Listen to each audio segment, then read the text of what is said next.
नमस्कार साथियों, मैं श्रीकांत आप सभी का श्रीकुलम क्लासेस में स्वागत करता हूं। आज हम लोग अंतर्राष्ट्रीय प्रकरण से संबंधित जो भी करंट अफेयर्स के सवाल बन सकते हैं उसको देखते हैं। तो इसमें अंतर्राष्ट्रीय स्तर पे जो सम्मेलन हुए हैं और कह सकते हैं कि जो रिपोर्ट्स आते हैं उससे संबंधित क्या क्या सवाल बन सकते हैं परीक्षा में, उस हिसाब के सवाल हम जो है बनाने का प्रयास किए हैं। और निश्चित रूप से ये महत्वपूर्ण सवाल है और आगामी परीक्षा में आपके लिए बहुत ही मददगार होंगे। तो उसमें जो सबसे पहला सवाल हमने लिया है वो हमने लिया है जो अमूर्त सांस्कृतिक विरासत को लेकर के सम्मेलन हुआ था कसाने बोत्सवाना में, उसमें क्या भारत के लिए महत्वपूर्ण रहा है उसके संदर्भ में हमने सवाल बनाया है। तो पहला सवाल ये है कि भारत का कौन सा अमूर्त संस्कृति जो है अंतर्राष्ट्रीय स्तर पर, भारत का कौन सा आप कह सकते हैं अमूर्त सांस्कृतिक विरासत है जिसको शामिल किया गया है। तो आप कहेंगे गरबा। गरबा एक लोक नृत्य है जो कि गुजरात में होता है और इसको अमूर्त सांस्कृतिक विरासत के अंतर्गत जो है भारत बस कसाने में शामिल किया गया है। और गरबा के विषय में थोड़ा सा आप ये जान लीजिए कि गरबा एक ऐसा नृत्य है जिसमें लोग मटका लेकर के जो है नृत्य करते हैं, और वो जो मटका होता है उस मटका में एक दीपक होता है। तो जो मटका है, मटका का जो प्रेजेंटेशन है आप कह सकते हैं, वो जो संकेत देता है वो मानव को लेकर के है कि मानव का जो शरीर है, मटका जो है शरीर से संबंधित है, और जो उसमें दीपक प्रज्वलित होता है उसका संबंध आत्मा से है। तो ये हमको पता होना चाहिए। साथ ही साथ जैसे देख रहे हैं कि आपका जो गरबा है वो अमूर्त सांस्कृतिक विरासत की लिस्ट में शामिल हुआ भारत का। तो ये 15वां कह सकते हैं अमूर्त सांस्कृतिक विरासत है भारत का, जो कि जो है यूनेस्को में शामिल किया गया। तो इस महत्वपूर्ण ये हो जाता है कि इसके पहले कौन कौन से अमूर्त सांस्कृतिक चीज़ें हैं भारत की, जो भारत के कल्चर से संबंधित है, जिसको जो है शामिल किया गया है अमूर्त सांस्कृतिक विरासत के रूप में। तो भारत के अभी तक कुल कितने हो गए, गरबा को मिला के 15 हो गए। तो इसके पहले जो 4-5 हुए हैं वो हमको पता होना चाहिए, क्योंकि सवाल जो पूछ सकता है तो वहीं से पूछ सकता है। तो हम अगर पीछे देखें तो 2016 में 2 तरह के जो संस्कृतियां हैं भारत की उसको शामिल किया गया था, एक योग को, दूसरा नवरोज को। तो योग रोज, तो 2016 में योग और नवरोज को शामिल किया गया था। 2017 में कुंभ मेला को शामिल किया गया था, और 2021 में दुर्गा पूजा को शामिल किया गया था। दुर्गा पूजा कहाँ का? कोलकाता का। कुंभ मेला आप जान ही रहे हैं, प्रयागराज का। और योग जो है अंतर्राष्ट्रीय योग दिवस 21 जून को मनाया जाता है। और 2016 में जो है योग और नवरोज को जो है अमूर्त सांस्कृतिक विरासत के रूप में शामिल किया गया था। इस समय भारत का कुल कितना अमूर्त सांस्कृतिक विरासत है? वो 15 है। नया कौन सा है? गरबा है। ये हमको पता होना चाहिए। ऐसे ही आप जानते हैं कि जो इजराइल और आपका फिलिस्तीन है वहाँ पे आए दिन संघर्ष होता रहता है। तो अभी जो लास्ट में आप कह सकते हैं जल्द से जल्द जो संघर्ष हुआ है, तो जो संघर्ष के दौरान ऑपरेशन चलाया गया था उसका नाम हमको पता होना चाहिए, क्योंकि ये परीक्षा के लिहाज से महत्वपूर्ण है।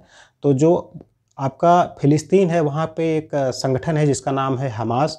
तो हमास ने एक ऑपरेशन चलाया था जिसका नाम था ऑपरेशन अल अक्सा। अल अक्सा बेसिकली एक मस्जिद है, और जहाँ पे इजराइल का पूरा आप कह सकते हैं वहाँ कैप्चर कर रखा था। तो उस मस्जिद को छुड़ाने के लिए और वहाँ पे इजराइल को पीछे करने के लिए ये ऑपरेशन अल अक्सा हमास के द्वारा चलाया गया था। जब जो है ऑपरेशन अल अक्सा हमास के द्वारा चलाया गया, तो इसके रिटेलिएशन में, इसके प्रतिक्रिया स्वरूप इजराइल के द्वारा ऑपरेशन आयरन स्वॉर्ड चलाया गया था। तो अल अक्सा जो है हमास के द्वारा चलाया गया है, ऑपरेशन आयरन स्वॉर्ड इजराइल के द्वारा चलाया गया था। इसकी प्रतिक्रिया स्वरूप, किसके प्रतिक्रिया स्वरूप? अल अक्सा के प्रतिक्रिया स्वरूप जो है ऑपरेशन आयरन स्वॉर्ड इजराइल के द्वारा चलाया गया। जब ये संघर्ष चल रहा था तो निश्चित रूप से जो वहाँ पे भारत के लोग रह रहे थे, नौकरी कर रहे थे या अन्य कोई कार्य कर रहे थे, तो वहाँ से सुरक्षित भारत में लाने के लिए भारत सरकार के द्वारा ऑपरेशन अजय शुरू किया गया था। तो ये भी हमको पता होना चाहिए। तो ऑपरेशन अल अक्सा, ऑपरेशन आयरन स्वॉर्ड और ऑपरेशन अजय, तो ये तीनों चीज़ें इजराइल हमास के संघर्ष और भारत वासियों का इजराइल से वापस लाने से संबंधित ये आपके ऑपरेशन हैं। तो हमको ये पता होना चाहिए क्योंकि ये महत्वपूर्ण है परीक्षा की दृष्टि से। ऐसे ही आप देख सकते हैं कि जलवायु परिवर्तन प्रदर्शन सूचकांक एक जारी किया जाता है, और यह जो प्रदर्शन सूचकांक है, जलवायु परिवर्तन प्रदर्शन सूचकांक जिसको बोलते हैं क्लाइमेट चेंज परफॉर्मेंस इंडेक्स, यह जो जारी किया जाता है वो इसमें 3 संस्थाएं हैं, एक है जर्मन वॉच, एक है क्लाइमेट एक्शन नेटवर्क और एक है न्यू क्लाइमेट इनिशिएटिव।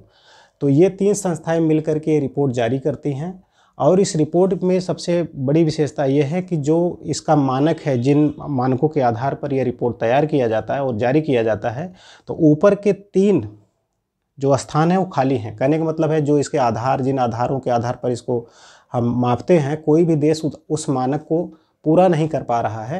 तो इसलिए आप कह सकते हैं कि ऊपर का जो 3 स्थान है वो खाली है।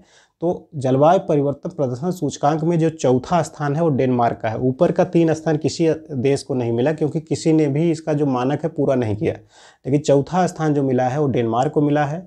और भारत का जलवायु परिवर्तन प्रदर्शन सूचकांक में 7वां स्थान है। अगर ब्रिक्स देशों के समूह में देखें तो ब्रिक्स में भारत का रैंक जो है पहला है। टोटल में भारत का रैंक 7 है, लेकिन ब्रिक्स में पहला है और चौथा स्थान किसका है? डेनमार्क का है। और ऊपर के 3 स्थान खाली हैं, किसमें? क्लाइमेट चेंज परफॉर्मेंस इंडेक्स में। तो ये आप याद रखिएगा। ऐसे ही एक महत्वपूर्ण आपका कह सकते हैं कि क्योंकि डॉल्फिन को लेकर के आप देख रहे हैं कि भारत सरकार, उत्तर प्रदेश सरकार और अंतर्राष्ट्रीय स्तर पर काफ़ी चर्चा हो रही है कि डॉल्फिन को कैसे हम जो है सिक्योर करें, प्रोटेक्ट करें, कंजर्व करें। तो उसको लेकर के एक अभी कह सकते हैं ग्लोबल लेवल पे एक समिट हुआ है और इस समिट का नाम है global declaration for river dolphin. ये बेसिकली कोलंबिया देश में हुआ है। कोलंबिया आप जानते हैं कि दक्षिण अमेरिका का एक देश है, वहाँ का एक शहर है, राजधानी है बोगोटा, वहाँ पे ये सम्मेलन हुआ था। तो इसको लेकर के 2030 तक का एक डिक्लेरेशन साइन किया गया है और इसमें ये कहा गया है कि 2030 तक जो भी आपका डॉल्फिन जीव है, मैमल्स स्तनपायी जीव है, इसमें जो गिरावट आ रहा है, इस गिरावट को रोकना है और उनको कंजर्व करना है, प्रोटेक्ट करना है। क्योंकि डॉल्फिन कहीं न कहीं पूरा जो आपका इकोसिस्टम है, मैरीन इकोसिस्टम है, उसमें एक कह सकते हैं कि एक कीस्टोन प्रजाति है। इसका सुरक्षित होना अति आवश्यक है। और साथ ही साथ आप कह सकते हैं जो global declaration for river dolphin है, ये कुल मिला के 11 देशों ने जो है इस पर अपना सहमति जारी किया है, जिसमें भारत भी एक पक्षकार है। और ये भी आपको पता होना चाहिए कि यह जो global declaration on river dolphin है, रिवर डॉल्फिन, इसमें एशिया और साउथ अमेरिका के ही देश शामिल हैं। बाकी ऐसा नहीं है कि आप कह सकते हैं कि इसमें अमेरिका भी शामिल है, इसमें जो है अफ्रीका भी शामिल है, या इसमें जो है यूरोप शामिल है। आप ये अगर सवाल आता है कि इसमें एशिया और साउथ अमेरिका के ही पार्टिसिपेंट्स हैं या भागीदार हैं या पक्षकार हैं, तो आप कहेंगे हाँ, इसमें केवल यही 2 एरिया से लोग प्रतिनिधित्व कर रहे हैं, किसमें? Global declaration for river dolphin में। अगर रिवर डॉल्फिन की बात करें तो आपको ये भी पता होना चाहिए कि जो हमारा विश्व है, इस विश्व के अंदर आप देखेंगे कि जो नदी डॉल्फिन है उसमें कुल मिलाकर के 6-7 नदियों में ही डॉल्फिन पाई जाती है। जैसे सिंधु है, गंगा है, अमेजन है, आपका इंद्रावती है, तुकजी रिवर है। यहीं पे जो है आपका रिवर डॉल्फिन मिलता है। ऐसे ही एक रिवर डॉल्फिन का नाम है बैजी।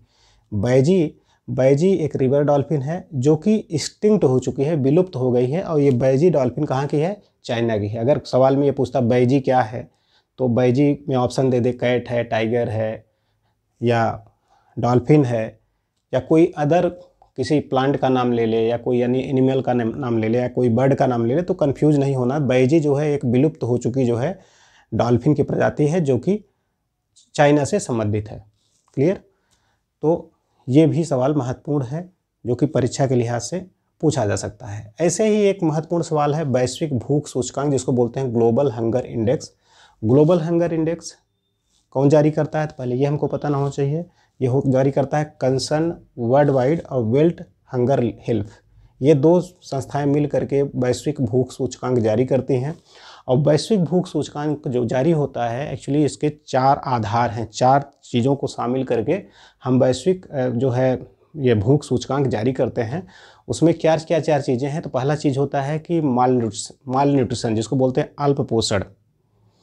दूसरा क्या करते हैं? Child stunting. तीसरा है चाइल्ड वेस्टिंग। और चौथा है आपका चाइल्ड मोर्टेलिटी। हमको ये पता होना चाहिए कि अल्प पोषण तो आप जानते हैं, अगर जो हमको ज़रूरत है, अगर उतना हमको डाइट्स नहीं मिल रहा है या उस तरह के हमको विटामिन्स, प्रोटीन्स, माइक्रो न्यूट्रिएंट्स ये सब नहीं मिल रहे हैं, पोषक तत्व, सूक्ष्म पोषक तत्व, तो हम कहेंगे अल्पोषण हो रहा है।